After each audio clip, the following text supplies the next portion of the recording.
Namaskar, Jai Shri Krishna. Illuminating text 12 and text 13 of chapter 1, the first step in God realization of second canto, the cosmic manifestation of Srimad Bhagavatam, text 12. Kima pramattasya bahubhiha parokshair haya nairiha varam muhurtam viditam ghatate shreyase yataha. What is the value of a prolonged life which is wasted inexperienced by years in this world? Better a moment of full consciousness because that gives one a start in searching after his supreme interest. Srila Shukdev Goswami instructs Maharaj Parikshit about the importance of the chanting of the holy name of the Lord by every progressive gentleman.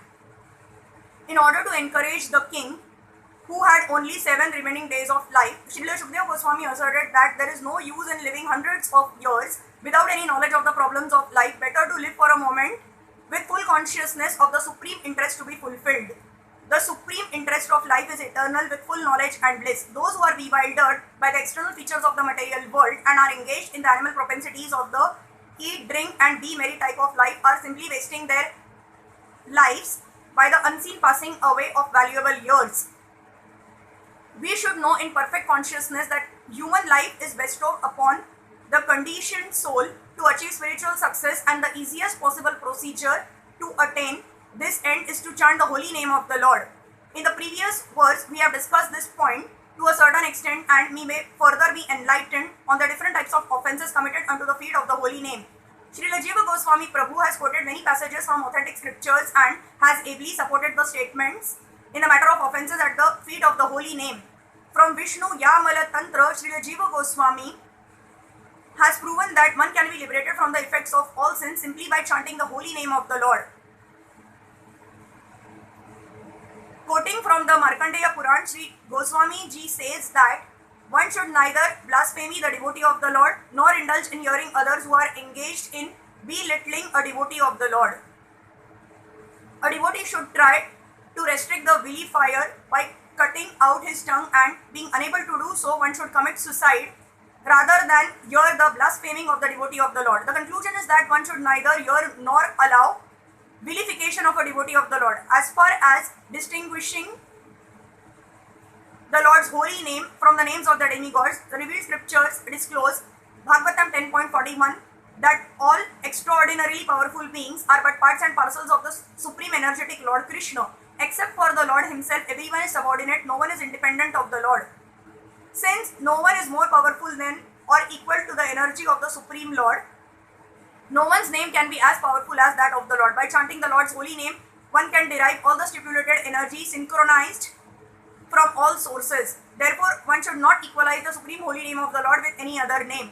Brahma, Shiv or any other powerful God can never be equal to the supreme Lord Vishnu. The powerful holy name of the Lord can certainly deliver one from sinful effects.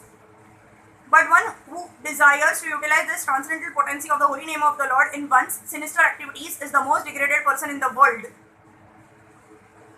Such persons are never excused by the Lord or by any agent of the Lord. One should therefore utilize one's life in glorifying the Lord by all means without any offense. Such activity of life, even for a moment, is never to be compared to a prolonged life of ignorance like the lives of the tree and other living entities who may live for thousands of years without prosecuting spiritual advancement. Text 13. Khatvango Nam Raja Rishir Jnatve Yata Tami Hayushah Muhurtat Sarva Mutasrujya Gatavan Bhayam Harim. The saintly king Khatvanga, after being informed that the duration of his life would be only a moment more, at once freed himself from all material activities and took shelter of the supreme safety, the personality of Godhead. A fully responsible man should always be conscious of the prime duty of the present human form of life. The activities to meet the immediate necessities of material life are not everything. One should always be alert in his duty for attainment of the best situation in the next life. Human life is meant for preparing ourselves for that prime duty. Maharaj Khatvanga is mentioned herein as a saintly king because even within the responsibility of the state management, he was not at all forgetful of the prime duty of life. Such was the case with other Raja Rishis, saintly kings like Maharaj Yudhishthir and Maharaj Parikshit.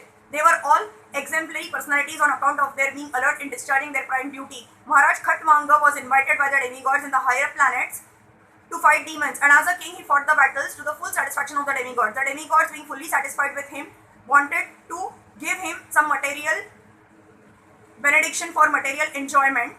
But Maharaj Khattavanga, being very much alert to his prime duty, inquired from the demigods about his remaining duration of life. This means that he was not as anxious to accumulate some material benediction from the demigods as he was to prepare himself for the next life. He was informed by the demigods, however, that his life would last only a moment longer. The king at once left the heavenly kingdom, which is always full of material enjoyment of the highest standard, and coming down to this earth, took ultimate shelter of the all-safe personality of Godhead. He was successful in his great attempt and achieved liberation. This attempt, even for a moment by the saintly king, was successful because he was always alert to his prime duty. Maharaj Parikshit was thus encouraged by the great Shukdev Goswami, even though he had only 7 days left in his life, to execute the prime duty of hearing the glories of the Lord in the form of Srimad Bhagavatam. By the will of the Lord, Maharaj Parikshit instantly met the great Shukdev Goswami, and the great treasure of spiritual success left by him is nicely mentioned in the Srimad Bhagavatam. Hare Krishna.